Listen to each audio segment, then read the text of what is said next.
अस्सलाम वालेकुम, this is Daniyal Khan. Welcome to my channel PPCBL tailor officer और जी फोर्स, जिसका आप सब कैंडिडेट टेस्ट रिज़ल्ट का जो रिटन टेस्ट हुआ है 1 फरवरी 2026 को, उसका वेट कर रहे होंगे। इसमें हम वो बता देता हूँ आपको नेक्स्ट फेज़ क्या है। टेस्ट के बाद इंटरव्यू प्रिपरेशन कैसे करनी है, क्या-क्या करनी है। तो इसमें कुछ इम्पोर्टेंट चीज़ें हैं जो मैं आपको बताऊँगा। सबसे पहले टेस्ट रिज़ल्ट तो कोई ऑफिशियल पब्लिक डेट रिलीज़ नहीं हुई एनआईबीएफ की तरफ से, लेकिन जो एस्टिमेट होता है वो यही है कि एन जो जब टेस्ट होता है, आपका रिटन टेस्ट होता है, तो उससे 3 से 6 वीक्स बाद ये आपका रिज़ल्ट अनाउंस हो जाता है। तो क्या रिज़ल्ट आपको बज़रिया मेल आपको आएगा या जो एनआईबीएफ की ऑफिशियल वेबसाइट है वहाँ पे इशू होगा। तो होगा यही कि आपकी जो रजिस्टर ईमेल है वहीं पे आपको आपका रिज़ल्ट कार्ड बताया जाएगा, या ये हो सकता है कि आपको डायरेक्ट कॉल लेटर आ जाए आपके इंटरव्यू के लिए। तो आपने उस पे भी नज़र रखनी है, डेली अपनी ईमेल चेक करनी है, क्योंकि आज 12 हो गई है तो अभी तो नहीं, तो ज़्यादा इम्कान यही है कि ईद रमज़ान में ही आपका जो इंटरव्यू वो हो, या रमज़ान के बाद। तो चैनल को ज़रूर सब्सक्राइब कर लीजिएगा, ताकि इस हवाले से जो भी अपडेट्स होंगी इंशाल्लाह मैं आपके साथ शेयर करता रहूँगा। उसके बाद जो नेक्स्ट फ़ेज़ क्या होगा, नेक्स्ट फ़ेज़ यही है। नेक्स्ट फ़ेज़ जैसे ही आपका अब रिटन टेस्ट हुआ है, इसके बाद आपका इंटरव्यू होगा, पैनल इंटरव्यू होता है, और फ़ेस टू फ़ेस आपका ये इंटरव्यू होता है, ऑनलाइन नहीं होगा।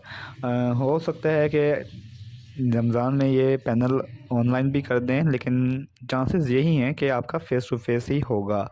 अब आपने क्या करना है, क्या कौन सी प्रिपरेशन करनी है, एक तो अपनी जो बैंकिंग नॉलेज है वो आपने अब डिटेल में पढ़ना है, क्योंकि जो एमसीक्यूज़ बेस्ड टेस्ट है वो हो गया, अब आपको डिटेल में आंसर चाहिए होंगे।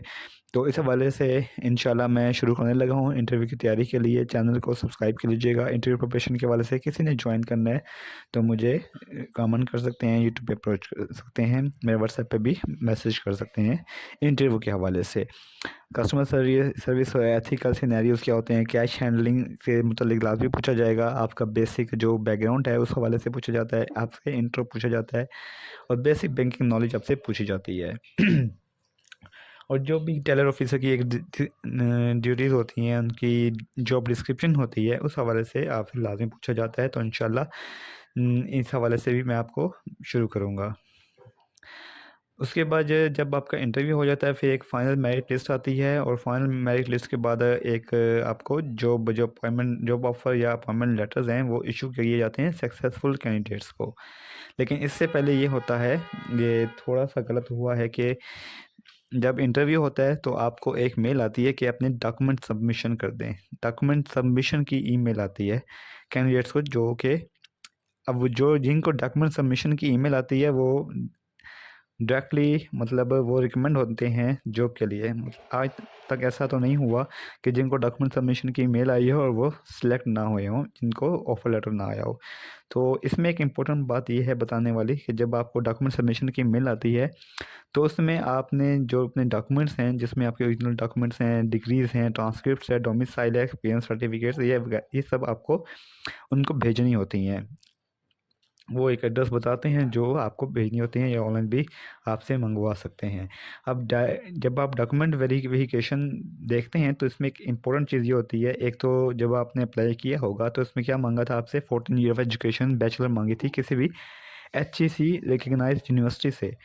अब एचईसी से जो रिकग्नाइज्ड यूनिवर्सिटी है, जो भी है आपकी जो भी यूनिवर्सिटी है, अब आपसे जब डॉक्यूमेंट सबमिशन की फॉर एग्जाम्पल आपको मेल आती है, आप इंटरव्यू क्लियर करते हैं, आपको मेल आती है डॉक्यूमेंट सबमिशन की, तो वो मांगेंगे आपसे एचईसी से वेरीफाइड डिग्री।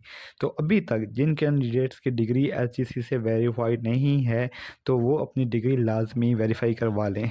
कौन सी फाइनल डिग्री, जो भी आपकी फ़ाइनल, आपकी बीकॉम है, बीए, बीएससी है, या आपने मास्टर किया हुआ है, जो भी आपकी फ़ाइनल डिग्री है, लास्ट कंप्लीटेड डिग्री, वो एचईसी से लाजमी वेरीफाइड करवा लें।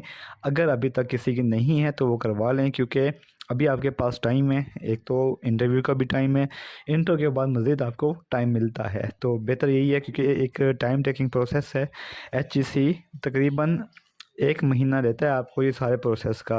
आप ये अब कैसे करने हैं, ये आप मेरी एक वीडियो भी है, आप मेरे चैनल पे जाएंगे तो वो वीडियो मिल जाएगी कि HEC से डिग्री कैसे वेरीफाई करवाते हैं।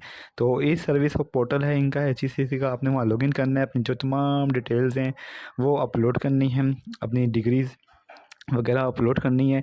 उसके बाद HEC आपको बताता है कि आपने बाय मतलब फ़िज़िकली आप वो करवानी है। फ़िज़िकली में आपको कम टाइम लगता है, आप खुद जाते हैं उनके ऑफ़िस और वहाँ से 1 दिन में हो जाती हैं।